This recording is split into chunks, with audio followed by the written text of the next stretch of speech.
Hi, welcome to our Good Friday service. Really, it's more of a Good Friday experience, and that's what I want it to be for you today, is an experience. And we're going to do this a little differently. I'm going to kind of teach along the way, but intermingled into the teaching, you're going to hear some beautiful organ music by Wayne Gilreath, our organist here at First Methodist Douglasville. And the music's going to be kind of dark because the whole mood of Good Friday is supposed to be dark. It's supposed to make us reflect on what Jesus has done for us. This is the sad part of the story, but it's an incredibly important part of the story. And so we're going to do it in three pieces tonight. We're going to go from the garden to the trial to the cross. And I hope that as we do that tonight, you'll let the images and let the reality of all that Good Friday is and all that this night was for Jesus sink into your heart and help us get ready for that Easter celebration in just a couple of days. So we're going to start tonight in the garden. One of the most powerful scenes in all of Scripture to me is Jesus in Gethsemane. We're going to read Matthew's version here, just a little bit of it. In verse 36 of Matthew 26, it says this: Then Jesus went with his disciples to a place called Gethsemane, and he said to them, Sit here while I go over there and pray. He took Peter and his two sons of Zebedee along with him, and he began to be sorrowful and troubled. Then he said to them, My soul is overwhelmed with sorrow to the point of death. Stay here and keep watch with me. Going a little farther, he fell with his face to the ground and prayed, My Father, if it's possible, may this cup be taken from me. Yet not as I will, but as you will. Now, we could keep reading in that passage and we would see Jesus do that two more times. Brought to the place of agony and despair in this moment where he's by himself. I know the apostles are there, at least three of them. They're not much help in this particular situation because they keep falling asleep. It's late. It's dark. He's troubled. And this is one of the most vibrant scenes for me because you see Jesus at this point where it's all about to come out. It's all about to come forward. Everything he's prepared for, everything he came from heaven for, it's all right there before him. Now here's the supposition, and I want to give you a little bit different take on it today. We suppose Jesus is in agony because he is God and he knows what's about to happen. He knows he's about to get arrested. He knows he's about to go through torture and suffering. He knows he's about to be killed because he's been telling the disciples that all along. And so we want to assume that he's in agony because he's got to face these things. And he's asking God to please not make him go through this, but if there's any other way, let him go through it. And he asked him 3 times. But I think there's more going on here than that. And this is where I want us to focus tonight on this part of our story. Jesus is in the garden. Jesus is from eternity to eternity. Jesus was there in the beginning. John 1 tells us that in the beginning was the Word, and the Word was with God, and the Word was God. And it goes on to tell us that Jesus is the Word. So we know that Jesus has been there all along. Paul tells us that at one point he didn't consider heaven enough to keep him from coming and doing what he did for us, that we were worth it to him to leave heaven. Now, that means that for all eternity, Jesus, the Son, has been in perfect relationship with the Father. He's not sinned, so he's not lost that relationship like we did because of our sin. And so for all eternity, for as long as anything has ever been or ever known, he's been in relationship with the Father. I think, this is my personal view of this, that the agony Jesus felt that night wasn't about dying and suffering. I mean, other people have died for causes. Other people have suffered for things they believed. And they've gone down in history to some point or another and been appreciated for what they did. Hundreds and thousands of people have done that, have fought wars and battles and had personal wars and battles they fought. If Jesus had done that and only been about him dying for a cause, it would have lived for a little while and it would have been appreciated, but it would have been lost. I think what Jesus is agonizing over here is the fact that for the first time in all of eternity, in just a few hours, because he's going to take on the sin of all mankind, he's going to be separated from his Father. If it's for the few seconds, if it's for a few moments, if it's for the 3 days that he's in the grave, we don't know. But we know that when sin comes on him, and he takes on the full blackness, wickedness, evil, brokenness of our sin, that for the very first time, he's going to be separated from the Father. And that thought is unthinkable. We get a glimpse of it on the cross where he says, Father, why have you forsaken me? We know in that moment the full weight of the wrath of sin and the wrath of God because of sin comes on him, and he takes the punishment that we should have. So this agony, this God, take this, Father, take this from me. Don't make me go through this if there's any other way. But if this is the way, I'll take your will. If I have to be without you for a short time, as hard as that is, as horrible as that is, let it be so.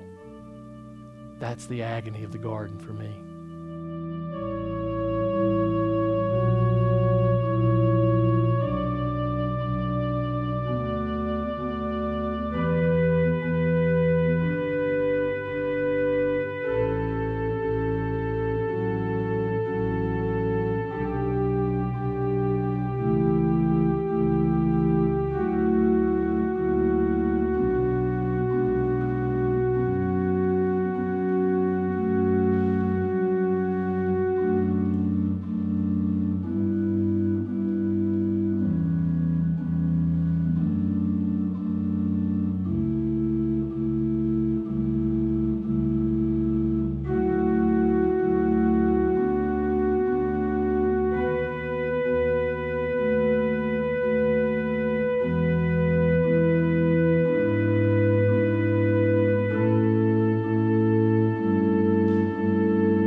So we come out of the garden and all the emotions that it held and all of the intensity that it holds. And now we move into the trial, if you want to call it a trial. It was really such a mockery. In Matthew chapter 26, beginning with verse 57, we see this. Those who had arrested Jesus took him to Caiaphas, the high priest, where the teachers of the law and the elders assembled. But Peter followed at a distance right up to the courtyard of the high priest, and he entered and sat down with the guards to see the outcome. The chief priests and the whole Sanhedrin were looking for false evidence against Jesus so they could put him to death, but they did not find any, though many false witnesses came forward. We skip over to chapter 27, verse 24. We see it continue with a guy named Pilate, who was the governor of that area. It said, when Pilate saw that he was getting nowhere, but that instead an uproar was starting, he took water and washed his hands in front of the crowd and said, I'm innocent of this man's blood. It's your responsibility.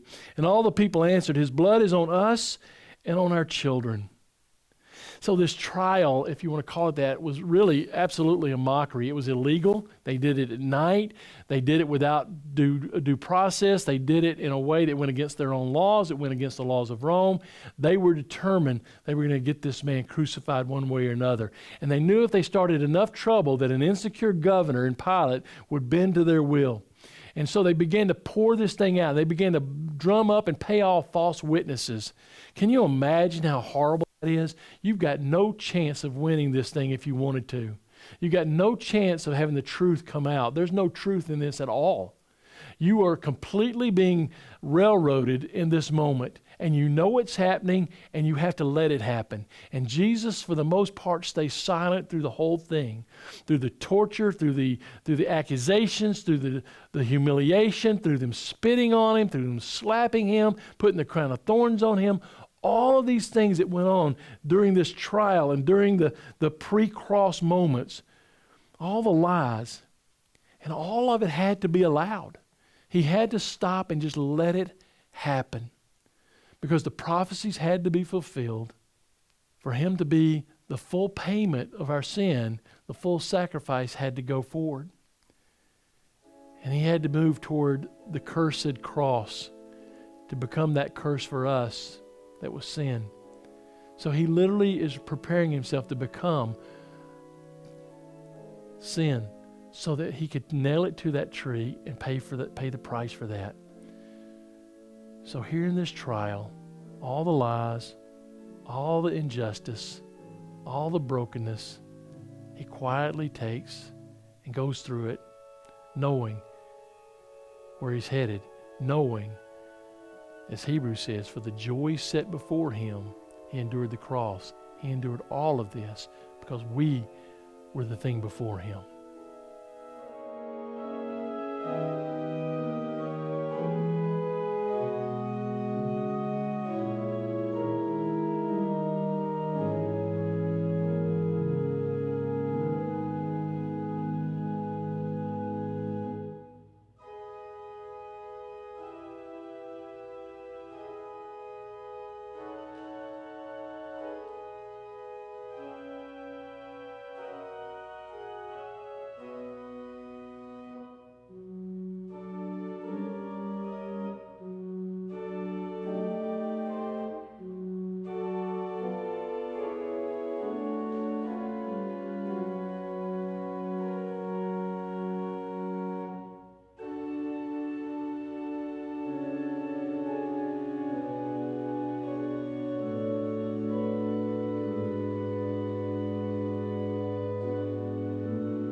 Our third scene comes on the cross, and it's an incredible moment.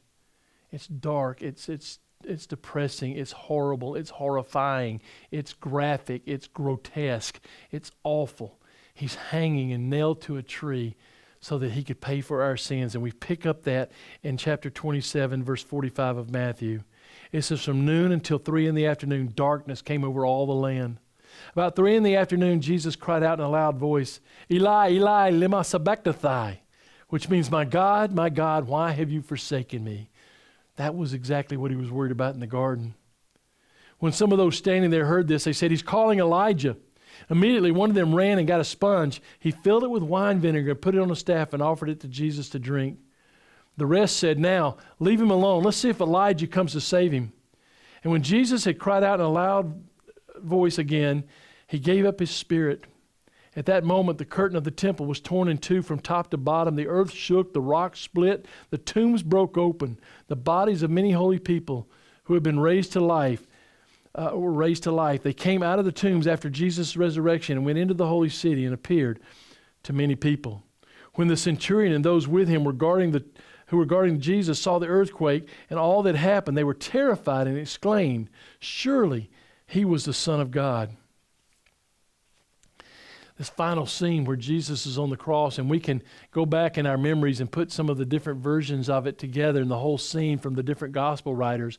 But Jesus is on the cross. He's crying out, and still the humiliation continues. People crying out things like this, let's see if Elijah comes, if that's what he's calling. Others crying out, if he saved himself, surely he can save himself. Let him come down. Thieves on the cross around him hollering insults and insults at him even as they're dying. I mean, just the filth and the vile of this moment. Knowing that you're the Son of God, knowing that at any moment, if you wanted to shut this crowd up and shut those smart alecky people up, you could call down legions of angels and say, let me show you who I am. But he doesn't do that.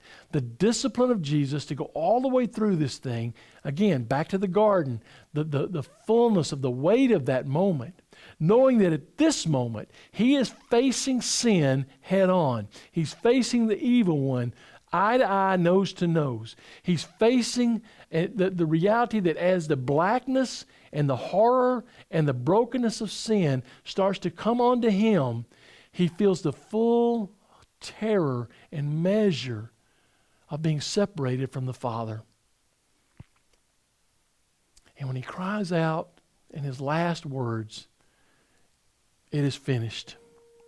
What it really means is it's completed. This is the work I came to do. I came to take sin off of man and put it on me, and I'll deal with it. And we're going to pick that story up at Easter, but what happens immediately after this is just as significant in some ways. The veil in the temple is torn in two from top to bottom, representing that the law no longer has a hold on us. Sin no longer has a hold on us. At that moment, it's off of us and on him, and he's taking it and battling it and dealing with it in whatever way that looks like in the spiritual realm. The earth shakes and the graves are opened up and the dead come out and start walking around. We never talk about that very much. What was that about? Did people see that and understand that? And we see all of this start to happen. And even the Roman centurion said at the very end, surely he was the Son of God. Something is different here. Something has happened. This one is not like all the others. And in this moment, for just a moment, death has won. For just a moment, death has the day. For just a moment, we have to stop and reflect on what all this meant for Jesus and how far he was willing to go for you and for me. And as we do that tonight, I pray that it shakes you like it shook the rocks in the world that day. I pray that you are in a reflective moment, in a reflective mood to receive and remember just how far he was willing to go for you, to be separated from his Father, to take this horror and this torture and this graphic death so that we could know life. Tonight it's important that we hear this word. Tonight it's important that we remember these things. The music continues, and we continue to be in that moment, in that position of just receiving and remembering what He's done for us.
We want to thank you for being with us tonight for this experience. If you were here live, you would see us draping things in black as one of the symbols of Good Friday. You'd see the lights going down low, trying to leave this place in a very somber and solemn mood. I pray that you take a few moments in your homes as you watch this to, when this ends, just to be quiet. Don't talk to one another. Just sit for a few moments, just a few moments, and let all of this that you've experienced tonight just be with you. Sit with it for a minute. Reflect on it. If you can do that, I promise you, Resurrection Sunday that's coming in a couple of days is going to be so much better for you. But tonight, be silent for just a few moments.